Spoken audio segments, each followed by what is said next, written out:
rádio aqui no nosso programa. Panorama 95 apresenta Check-up no rádio.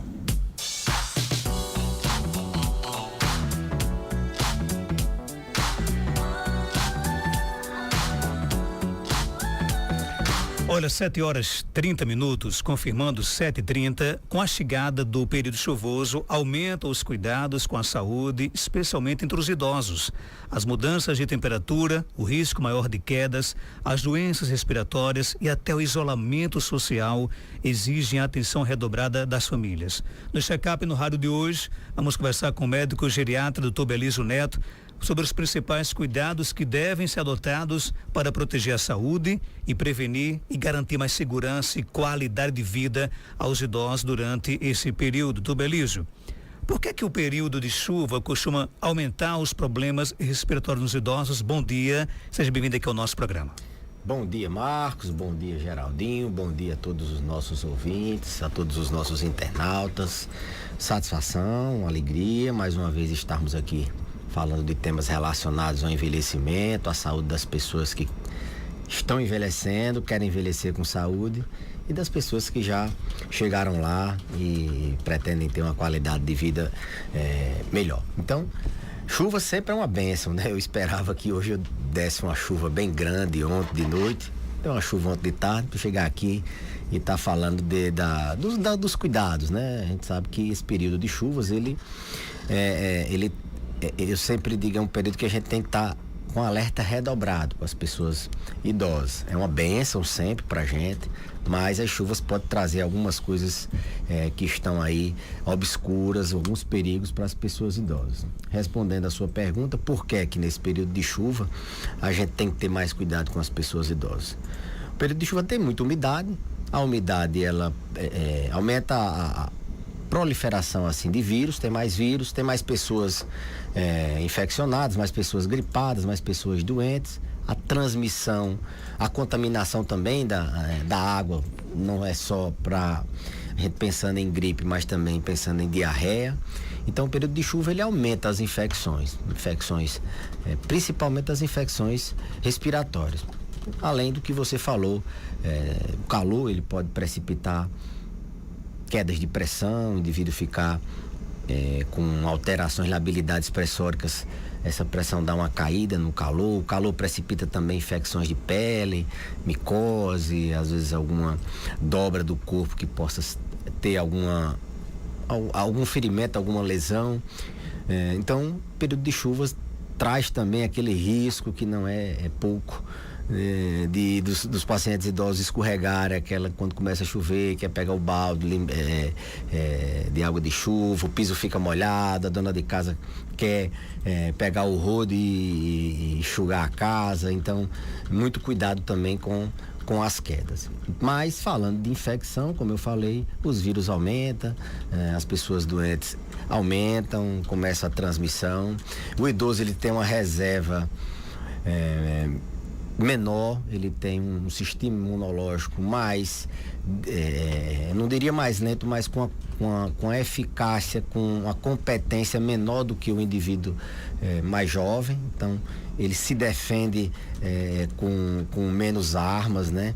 A bateria, eu sempre digo, a bateria do idoso ela é um pouco mais fraca, que a reserva dele é um pouco mais fraca, então ele está mais vulnerável a adoecer mais, e ele está mais vulnerável a, quando adoecer, ele agravar mais, não só das consequências da própria infecção respiratória, da gripe, do resfriado, mas das doenças que podem esse idoso estar acometido, ele fazer tratamento e essas doenças descompensarem. Pra você ter ideia, os idosos quando tem uma gripe, uma infecção respiratória ou mesmo uma pneumonia, um resfriado, eles internam muito mais por problemas em outros órgãos, internam muito mais porque o coração que tinha uma insuficiência cardíaca descompensou, internam porque aquele rim que tinha uma função menor, ele tinha uma doença renal crônica, esse rim, ele piorou muito e muitas vezes precisa de hemodiálise. Você vê aí como uma gripe pode levar a um caso extremo de hemodiálise, um paciente idoso que tem uma doença renal crônica, pacientes diabéticos, a glicose, o açúcar no sangue sobe muito quando o paciente faz uma infecção, qualquer que seja, não só respiratória, mas uma infecção intestinal, qualquer que seja a infecção. Então diabetes descompensa. A gente falou anteriormente na hipotensão, na queda de pressão, mas a pressão ela pode alterar tanto para cima como para baixo quando o paciente tem alguma infecção. Além disso, eles ficam mais sujeitos a usar medicamentos para essa infecção, seja ela gripe, qualquer outra. Esses medicamentos podem fazer interação medicamentosa com os que ele já toma e isso complicar a saúde dele ou mesmo atrapalhar o efeito daqueles medicamentos. Então, o idoso, quando ele faz uma infecção, o cuidado que a gente tem que ter é aquilo que eu falei, é um perigo silencioso, na verdade é uma urgência silenciosa, uma gripe, um resfriado, é que ele pode desenvolver, piorar outras doenças que ele já tenha, doenças cardíacas, renais, doenças pulmonares. Se ele tem um enfisema pulmonar, ele pode agravar ao ponto de dar um cansaço, dele precisar se internar por causa daquela asma, por causa daquela DPOC, por causa daquela sequela do Covid que ele tem. Então ele pode internar e ele pode morrer. Eles internam e morrem muito mais das consequências, das complicações de uma gripe. Por isso que é muito importante a gente tá atento não só às medidas preventivas que eu vou falar em breve, mas está atento a detectar precocemente. Idoso, ele tem sintomas sutis, muitas vezes ele vai abrir um quadro infeccioso e ele não faz febre, que é a marca da infecção, é uma febre, como uma criança faz, como um adulto faz. O idoso, ele entra em confusão mental não só de desorientar, mas de ficar sonolento. Ele fica mais sonolento, não tá dormindo mais do que normal, passa o dia dormindo, ele perde apetite, ele fica fraco das pernas, assim como a gente diz, perde mobilidade. Antes mesmo, como eu falei, de aparecer os sintomas daquela infecção urinária, por exemplo, é clássica, ele não tem sintoma na urina, mas tá confuso, tá sonolento, não tá se alimentando bem, não consegue ficar em pé, perde a mobilidade ou sofre uma queda, e depois é que ele vem aparecer os sintomas daquela infecção, do local daquela infecção. E é nessas horas que a família deve estar atenta. Esse idoso sonolento, sem comer, andando devagar, pode ser uma infecção, e esse período é um período muito propício para a infecção. Então, tem que estar atento que ele pode descompensar outras doenças que ele já tenha, estejam todas bem compensadas. Eu falei de doenças em órgãos específicos, coração, rim, mas o próprio Alzheimer. O paciente, quando tem uma infecção, a família vem às vezes pensando, não, doutor, ele deu uma piorada no Alzheimer de uma hora para outra, e não é. Às vezes é um delírio, tem a reserva mental baixa, ele tem Alzheimer, fez uma infecção, ele entrou em confusão mental porque tá com resfriado, tá abrindo um quadro de pneumonia, tá abrindo um quadro de infecção urinária, uma diarreia, uma infecção intestinal. Então ele nunca associa sempre a outra causa que não seja associar o Alzheimer e não associar outra causa, por exemplo, como infecção. Então a mente também pode ser alterada nas infecções. É fácil diferenciar uma gripe comum de algo mais grave com pneumonia, ou é difícil? Quando assim, existe os conceitos, né? O que é um resfriado? É uma infecção respiratória por alguns tipos de vírus que causa alguns sintomas mais brandos, mais leves. O nariz tem coriza, escorre o nariz, a pessoa tosse, espirra, uma tosse seca, febrinha baixa, não prostra muito. A gripe já é um pouquinho mais grave, ela dá muita prostração, dá febre, o paciente fica mais acamado. Os conceitos são esses. E a pneumonia é quando o indivíduo tem uma expectoração, um catarro amarelado, ele rebaixa, ele tem febre muito alta. Isso é o conceito em geral. A pneumonia geralmente é causada por bactéria, não mais por vírus. No idoso, como eu falei, tudo isso pode estar mascarado por um delírio, por uma infecção, por uma confusão mental, por uma sonolência, por uma perda de apetite, por uma queda, por uma mobilidade alterada, e só depois vir aparecer um desses sintomas. Eu sempre digo e reforço, a febre do idoso é a confusão mental. Primeiro ele delira para depois vir a febre. Então, conceitualmente, resfriado, gripe, pneumonia, cada um tem uma característica.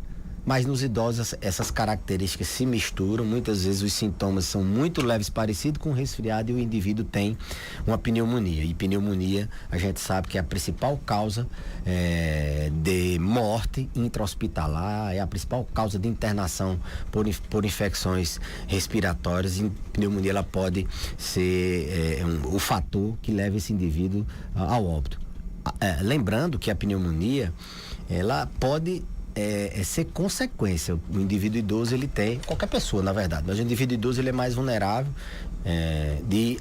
do resfriado, da gripe evoluir para a pneumonia, porque as defesas, o sistema imune numa gripe, num resfriado, ele está mais vulnerável. Então a bactéria da pneumonia ela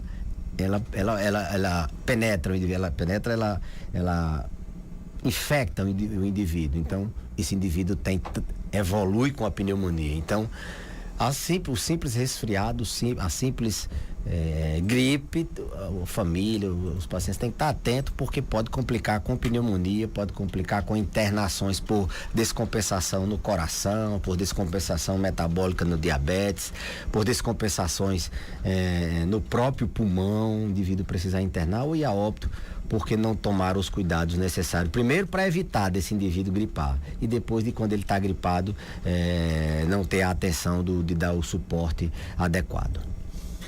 O risco de quedas aumenta também durante o inverno ou não, e o período chuvoso? Tanto direto como indiretamente. Eu vou dizer alguns motivos que aumentam esse risco de queda. Aquele exemplo que eu dei da dona de casa que vai enxugar a água da chuva, e aí ela escorrega, fratura, o piso fica molhado com as chuvas. Aquele agricultor que vai para o curral, e o curral não é tão o piso não é tão antiderrapante, e aí tá molhado, ele escorrega, cai, fratura. O risco direto pelo piso molhado, pela consequência da água nas nossas superfícies. Então aumenta diretamente. O período da chuva também faz com que as pessoas tenham muito calor precipita a famosa hipotensão ortostática, as quedas de pressão, porque o sistema cardiovascular ele tem uma vasodilatação no período do calor, então a pressão tende a baixar. As pessoas que tomam remédio para pressão, as pessoas que ingerem pouco líquido, aquelas pessoas que estão mais suscetíveis a pressão cair, elas têm queda de pressão, quando levanta, cai, fratura. Então é uma segunda causa de queda nesse período. E a terceira causa é essa que eu estou falando, as infecções. As infecções, elas fazem com que o indivíduo perca a mobilidade. Aquele indivíduo que começou uma infecção, uma gripe, um resfriado, e ele não está conseguindo andar, as pernas fracas, está travando, e não estava antes, de uma hora para outra ele aparece com esses sintomas. A vacinação contra gripe e pneumonia é ainda mais importante nesse período? Eu diria que não só a vacinação. O que é que a gente tem que fazer? O que é que as famílias devem estar atentas para evitar a gripe? Como eu falei, primeiro é a gente tentar prevenir. Vacinação é a principal forma, é uma das formas mais eficazes de prevenção. A vacinação da gripe, da influenza anual, tá com o calendário em dia de outras vacinas para outras infecções respiratórias, como por exemplo a Covid, como a própria vacina da pneumonia. Todo idoso tem que estar vacinado também para a pneumonia, é um outro tipo de vacina.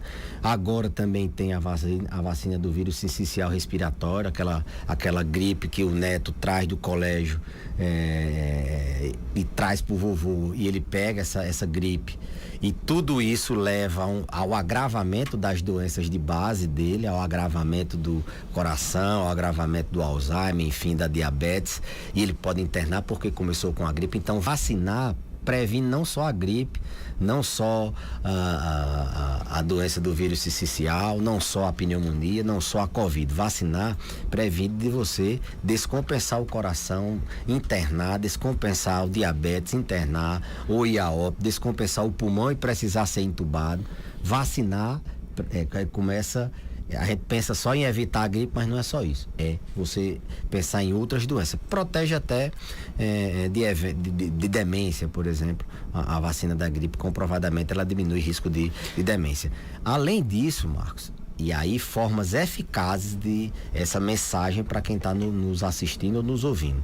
Quem está nesse período de chuvas, quem tem idoso em casa, tem que redobrar os cuidados com a higiene das mãos. Todo mundo em casa tem que andar com álcool gel, tem que fazer como na pandemia, ter álcool sempre visível, ou tá sempre lavando as mãos, porque chega do trabalho, traz pegou numa maçaneta que alguém estava gripado, chegou em casa, ele botou a mão na mesa e o idoso ali colocou, passou o vírus, ele fez uma contaminação. Então, lavando as mãos, usando álcool, o idoso e todas as pessoas que moram com ele é uma forma bastante eficaz de evitar a gripe. Pessoas gripadas, longe de casa de idoso. Gripou, se é o cuidador, não é para ir trabalhar, esse idoso ele tem que ficar isolado dessa pessoa gripada, tem que a gente criar barreiras para que ele não entre em contato com alguém gripado. E é muito comum esse período ter muita gente gripada, é um período que é um isolamento social relativo, né? Como na pandemia, ele pode ter contato com as pessoas, mas se tiver de conversar, evitar ter uma certa distância, a pessoa que está doente usar máscara, o álcool gel tá ali por perto, o indivíduo que está gripado também nessa hora utilizar as máscaras. Então, limpeza das mãos, evitar ambiente que tenha gente gripada, ambiente sempre ventilados, arejados, não ficar em ambiente. Esses dias um paciente estava com um paciente meio com pneumonia em casa e a família mandou um recado perguntando se um cuidador que é familiar, que é cardiopata, se ele podia dormir no mesmo quarto fechado com esse indivíduo idoso. E eu orientei, disse, olha, é bom evitar que esse idoso fique, era o idoso que podia transmitir para a pessoa, mas o contrário também é verdade, a pessoa dormir no mesmo quarto com o idoso, ela estando gripada, estando com alguma outra infecção, tem que se evitar isso. Tá com sua blindagem imunológica, tá com seu sistema imunológico em dia, e blindagem imunológica, sistema imunológico em dia, não é comprimido, não é polivitamínico, não. Não é estar tomando o que diz, não, isso aqui é para minha imunidade. É estar bem dormido, com sono reparador. É estar bem hidratado, beber bastante líquido. Esse período agora requer cuidado no paciente para ele beber, ingerir bastante líquido, seja suco, seja água de coco, o que for, ele ter uma ingestão maior de líquido. Tá bem alimentado, não é tá comendo demais, não, tá alimentado do ponto de vista saudável, tá com sua alimentação, nada de evitar exageros, nem é época também de um idoso, principalmente o idoso frágil, tá fazendo dieta muito restritiva. Esse período agora é um período que tem que ter muito cuidado com as dietas restritivas. Então, bem dormido, bem alimentado, bem hidratado, e fundamental tá com suas doenças crônicas em dia, tratadas, compensadas. Tá com diabetes tratado, com a hipertensão tratada, tá com o estresse, a depressão, a ansiedade tratados. Esse período a imunidade é afetada muito pelas emoções. Tá com sua dor controlada, tá em dia com seu tratamento de dor. Então, essa é que é a verdadeira prevenção. Vacinar, proteger o indivíduo com álcool, limpeza das mãos, evitar ambiente que tenha pessoas gripadas, tá bem dormido, bem alimentado, bem hidratado e com suas doenças crônicas compensadas. Ouvinte João Medeiros pergunta aqui no nosso WhatsApp: doutor Belisa, a febre e a gripe aumentam a glicemia no idoso diabético? Quando a gente tem uma infecção, o que é que o organismo, como forma de defesa, faz? Ele aumenta a disponibilidade de glicose, ele aumenta o açúcar. A glicose